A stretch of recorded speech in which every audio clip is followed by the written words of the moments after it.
With all the bad news in our world today, it feels a little bit like we've all become a bit bruised. I know I feel that way sometimes, where I want to just ignore the evening news to make sure that I don't have too much bad news wash over me all at one time, because it can be really hard to keep going and to stay positive when all we're hearing is bad news. But bad news that we hear about things that have already happened and are in the light really can just be an invitation for the good news to start.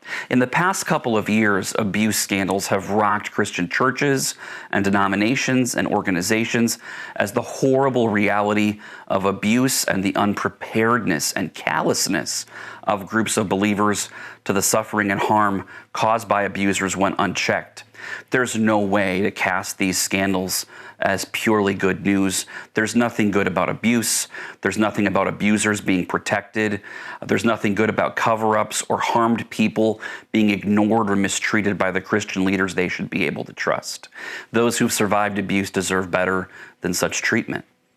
Now, as a conference, we've been moving for a decade to try and make sure that we're doing what we can to aid churches and individuals to be safe in the church and to make this church a safe place from abuse and to bring abuse into the light and provide protection, care, and healing for those who've survived it. From our own child protection policy that went into effect about a decade ago, to a conference resolution about child protection a few years ago, to additional training for our pastors at Pastors Conference and special issues of the Sabbath Recorder dedicated to letting survivors tell their stories. We're committed to making sure that the bad news of abuse is brought into the light so that safety and recovery is possible. It's good news to survivors of abuse when we all commit to doing the right thing, to protecting their dignity and value from those who would try to damage it by reducing them, a person made in God's image, a subject with value, into an object for their own gratification. The good news is not it's something it's only one or two people's responsibility to carry.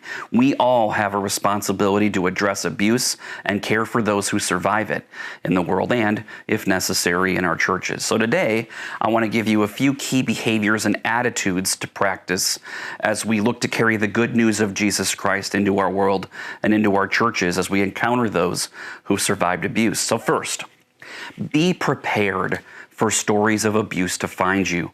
The statistics continue to indicate that this is a way too common problem.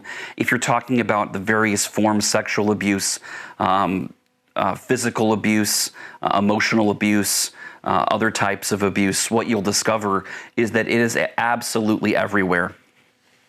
There are people you know and regularly deal with in your everyday life who are previously or are currently or will someday be abused. You need to totally banish the idea from your mind that this is a problem that doesn't exist where you are. It absolutely does, and the places it exists would probably surprise you. But if you're one of those people who's denying that it's happening and you're not prepared and you're shoving it out, not around me, it doesn't happen around me, don't be surprised when you don't hear anything about abuse, because the people around you who have been abused and might want to talk to you about it are watching your reactions in these spaces, and you are showing that you are not a safe person to tell the story to by the way that you're acting if that's what you're doing. So be prepared. Be ready for these stories to find you. Understand that in these cases, these people need you, and these are people that you care about. They work with you. They're in your families. They're in your churches. They're in your schools. You go to the grocery store and you shop next to these folks. They need you. Be prepared. Second, you need to bring your best attending skills if somebody does decide they want to tell you a story about what happened to them. Attending is making our whole body and mind and spirit ready to hear what someone is trying to tell us, and it involves all the parts of us. We want to look at people with compassion, hear them with discernment and care, and speak with gentleness.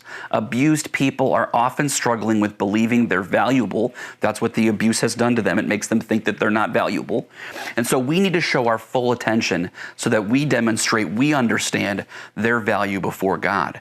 That means that we look at them as people, not problems to be solved or projects to be fixed. They're people who have a story that they're inviting us to hear and respond to. And we let them tell that story with the emotion that they think is appropriate. And we serve them by making our emotions appropriate with respect to theirs. We don't have big emotions because we don't want our emotion to put them off from telling their story. We strive to let them finish their story before we ask questions, and we may skip initially past asking many questions unless we're just making sure that the person telling us their story is safe and secure in their person in that moment. And third and finally, we have to be prepared to act to stop these cycles of abuse when we hear about them, taking all the appropriate steps. The first step here is to let those who find us tell their stories, and then we tell them abuse is wrong, and that we stand with them everywhere, all the appropriate places that's necessary to make it stop. If crimes have been committed, and that includes if we're not sure if a crime has been committed, we should go with those who've been abused to secular authorities to make appropriate reports. We're not investigators. We let the police do that work, and they're good at it. They know what they're looking for. And encouraging that can be a way to make abuse stop and to prevent abusers from continuing to have access to others that they might be abusing. This needs to happen regardless of who the abuser might be and the relationship that we have with them, and whether it's inside or outside the context of our church. We want to act to make sure that the survivor is safe and secure in their person from future abuse. We may also make reports to other appropriate organizations or entities, depending on where the abuse transpired, school, work, etc. But that includes local churches, including one of ours, or a denominational authority. And you're going to hear more from us at the conference office in this next year about ways that we want to help support this process and some ways that we want to make it even easier to get this abuse dealt with wherever it's encountered. So be ready for that. When we do these things individually and as a group of people, we can truly help the bad news of the disclosure of abuse that's already transpired become part of a longer arc of God's good news, mercy, justice, healing. So are you prepared to show the greatness of our God by wading through a little bit of bad news? That's the season that we're in as a conference of churches, as a nation, as a world. It's the season that God has called us into. The ministry here is a powerful opportunity for the good news of God's mercy to break out from dark situations. I pray that you'll join us on this journey to stamp out the scourge of abuse from our world for the good of the kingdom of Jesus Christ and for the healing of people who are broken. Join us.